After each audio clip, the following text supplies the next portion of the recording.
I'm Paul Ender. I run Cleveland Tintype, a wet plate collodion photo experience based in the Cleveland, Ohio area. And this is just a video, sort of behind the scenes, of a session I did back in February with Emery.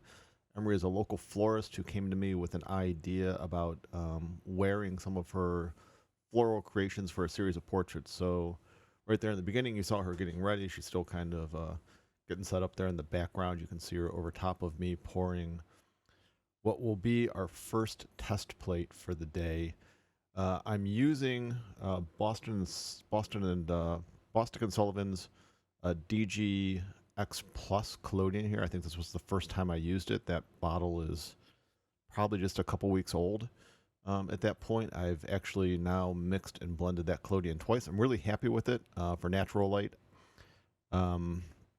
I've had some issues using it with strobes, but I think that's my fault and not the collodion's fault. Just some weird technical things that I've had with my strobes that after I change collodion, then I figure out was actually related more to the light settings than the actual collodion.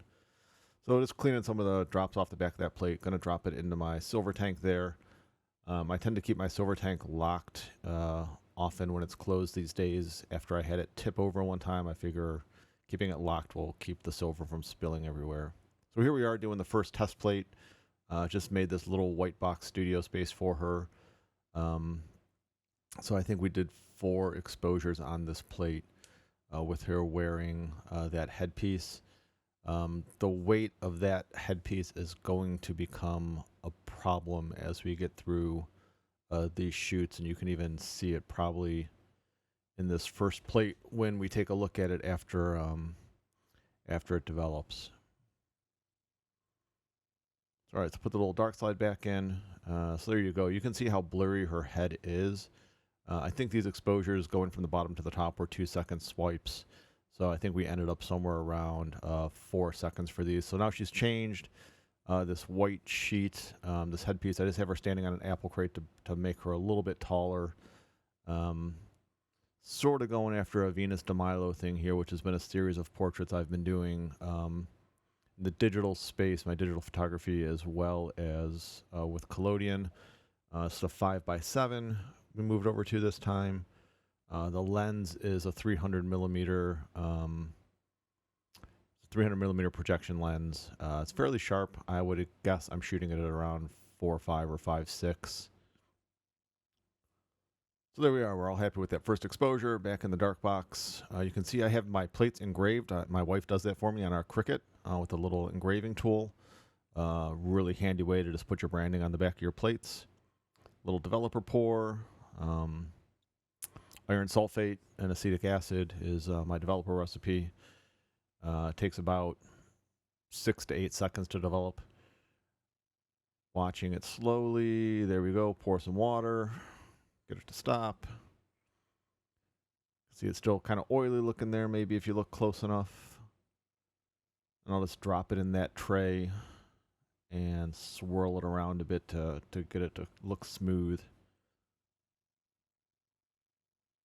Just adjusting the little pressure plate that holds those inside of my holder so they don't move around. Little piece I was bending there. So there you go. You can see her legs really, really still, but quite a bit of wobble in her head. So we went back and let her stand against the wall, sort of lean against the wall to give her a little bit more stability, again, with the weight of that headpiece. Another 5x7 plate. All smiles that we were happy about. Just ammonium thiosulfate is my fixing solution. I can get about 15 to 25x7 plates out of it. Just a 20% dilution with water. Maybe a little overexposed. I don't know. I was pretty happy with it. She was pretty happy with it. I liked the aesthetic of it. Very, very white. You still got to see those flowers pop on top of her head.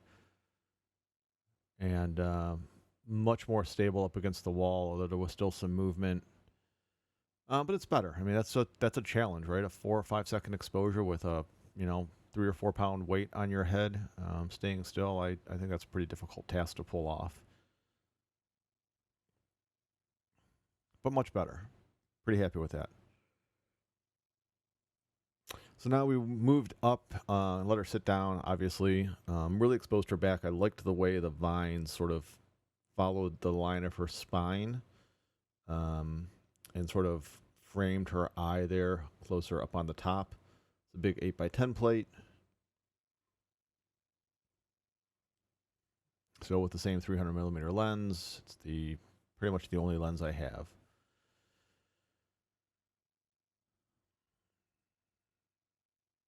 Make our exposure. Again, that's real time, so not very long.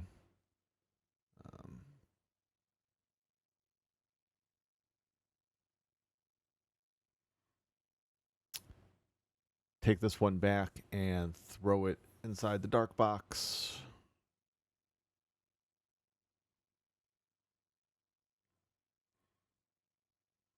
See a lot of silver stains in that dark box. It tipped over a year ago and spilt silver all inside.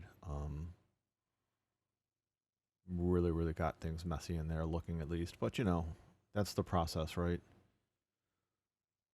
You know, get a good pour. Keep moving that plate around a little bit to cover up. Make sure it's covered, is to keep that silver or that developer from burning out any spots on the plate.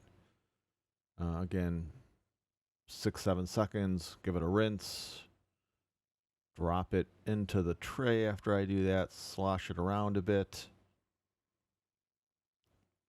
I'm just waiting for it to not be oily when I pick it up out of the water. When the water is a smooth sheet on top of it, I'm satisfied with the rinsing process, and that the development has stopped. And at that point, I will take it out, dump that water out of it. I'll give it one more little rinse with just a little bit of fresh water, clean water, I mean, and then I'll throw it into the tray to fix.